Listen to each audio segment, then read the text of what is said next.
Anda kan dulu di 2017 tuh terlihat akrab banget sama Pak Anies kan. Sekarang Anda memilih barisannya bareng sama Pak Prabowo, di mana ada Pak Anies juga di situ, jadi lawannya Pak Prabowo. Kenapa kemudian milih Pak Prabowo bukannya sama Pak Anies? Saya ini terlalu kenal ya. Anies saya kenal dari tahun 96 lah ya.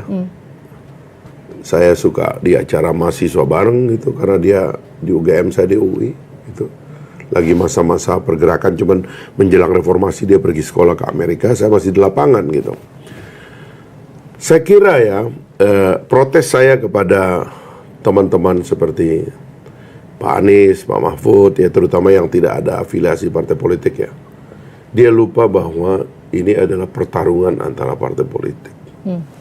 Sehingga kadang-kadang harus ada semacam kerendahan hati untuk melihat bahwa para pimpinan partai politik itu punya posisi yang harus dihormati gitu. Ya kayak misalnya Anies kepada Pak Prabowo, kalau saya ya harusnya beliau mengatakan bahwa Pak, saya di belakang Bapak dan saya bertarung bersama Bapak. Atau dia bikin partai sendiri, atau dia bergabung dengan partai yang ada.